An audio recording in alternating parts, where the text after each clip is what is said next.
In some visuals that have come in from Tel Aviv. Prime Minister, I think, has arrived actually at the Knesset. That's the Israeli parliament. You can see Benjamin Netanyahu, his counterpart, and his wife, Sarah Netanyahu, greeting the Prime Minister. There's a red carpet laid out. The Prime Minister would very soon be addressing the Israeli parliament.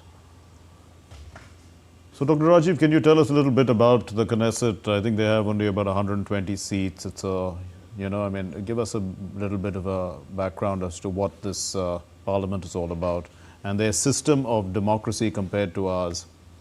Yes, so the Israeli parliament, as you mentioned, is the Knesset. It's very representative of the country. It's a diverse country. It's a Jewish democracy, people say. But the fact is, they haven't had a majority government, in the past many decades. It's always been a coalition government. That's because many parties, many groups are represented in the Knesset, and it's always been because the representation system. Yes, and also and the political system has the framework has changed in the past many decades, and there's a lot of strong leadership now. And Prime Minister Netanyahu, obviously at the head of the government for multiple times, longest serving prime ministers of the country. And they're going to have elections in a couple of months, and I think in October. So there is also significant October this year. So and the fact that the is addressing the Knesset is very significant, given the fact that many Israeli analysts and even the Prime Minister has said this. The Prime Minister Netanyahu has said this. Israel and India are the only two democracies from the Mediterranean to the Bay of Bengal. So they're very proud of this, categorization. So I think this Prime Minister's address is going to reinforce that aspect of the relationship even further. Right. Ambassador Bhadwa, if I could ask you, why do nations accord this sort of honor to leaders of other countries? Because I think this will be the 19th time that Prime Minister Modi will be addressing the House, the elected House of any country around the world. Twice he's done that in the US Congress as well. Yeah, so I think it's important to note here that these kind of addresses are not normal. This is an honor which is given to only a few selected leaders, and the fact that the Prime Minister, as you mentioned, has addressed parliaments around the world on so many occasions is, actually a tribute to him and to India, because I would say that it's a matter of pride that the Knesset in this case and the parliaments actually want to listen to a leader address them, which arises out of a strong sense of partnership with that country. And therefore, in the Israeli context, of course, it becomes even more important. As we know, there is a political crisis in Israel at the moment where, the Chief Justice, for example, wants to be invited and he is not coming, so the opposition wanted to boycott it. I don't know whether that issue has been resolved. But even so, I think the fact that the administration is very keen that this address takes place, speaks volumes for the respect that they have for the Prime Minister and the friendship that the two Prime Ministers enjoy. So, in fact, the Knesset is actually in Jerusalem. It is not in Tel Aviv. It's in Javat Ram, which is in Jerusalem. And tell us a little bit also, Ambassador Bhadwa, about people-to-people links. At the end of the day, any relationship that has to be taken forward has to be taken forward at the people-to-people level. What is the scope really of closer ties between or cultural ties between India and the Jewish nation?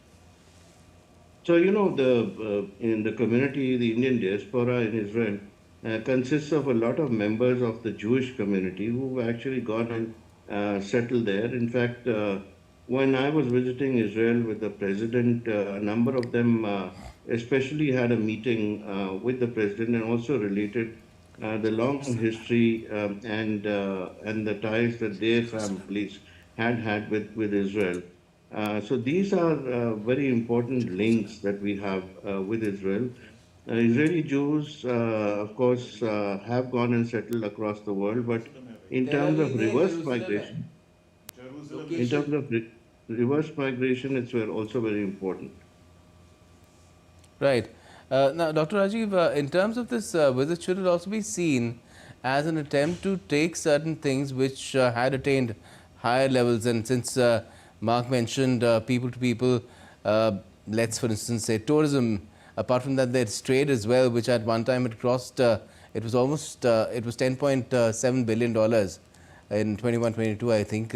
It has come down in recent times to $3.75 billion in the last financial year. So do you see this visit in that context as well, to revive things, after this conflict in Gaza that impacted a lot of things where Israel is concerned, is now, well, no longer there in terms of there being a ceasefire and a peace process underway?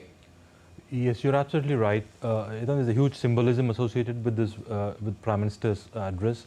As Ambassador Wada pointed out, this is not a, it's a everyday occurrence, a rare occurrence. It's a rare honor that's bestowed upon the Prime Minister. It's the temple of democracy for Israel, the Knesset, and it reinforces the people-to-people links between the two countries. As you pointed out, massive tourism, linkages between the two countries. A lot of Israeli tourists come here after their compulsory army service. It's a first port of call for them. So they develop affinities with Indian culture, with Indian food, with Indian people, with Indian geographies. So they are more familiar with parts of India perhaps than any other geography in the world. And I think this visit reinforces the fact that people to people are at the center of the relationship, and this will be further strengthened. Yes.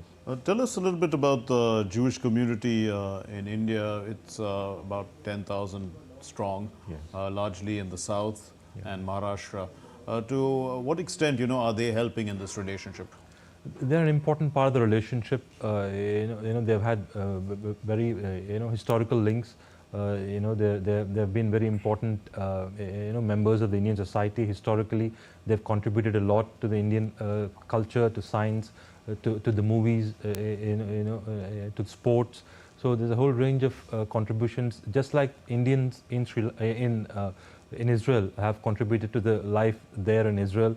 They're a vibrant part of the Israeli society. A lot of people have migrated from Kerala, from Maharashtra, from the northeast also now.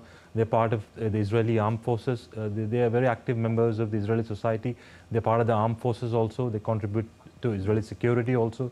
So just like the Indian diaspora here in Israel, rather the Jewish citizens of India who trace their origin and lineage to Israel and to Judaism have been very important contributors to the Indian society.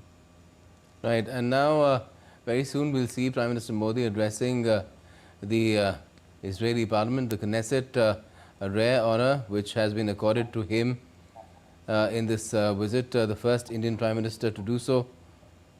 Although a President of India has done that in the past, Mark, but this is something quite remarkable, the kind of honor that has been accorded, and he will be, of course, letting not just Israel know what India feels about a lot of issues which are of import to the people of Israel, but to the world as well from this important stage. Ambassador Wada, we were talking about that, the emphasis on peace India has always laid that, and that perhaps applies not only to the context of Gaza and the region, but also what's been happening with the evolving situation related to Iran. Absolutely. This whole region is geopolitically extremely important for India, and our ties with Iran are also quite important given the fact that for many years now, India has been trying to set up a connectivity corridor with Iran and Russia, and that is the International North-South Transport Corridor. And of course, later on, many countries of the Caspian and beyond joined this particular project. But the key to this whole connectivity lies in India's investments in the port of Chabahar And of course, Iran looks up to India to develop that project financially. Given the current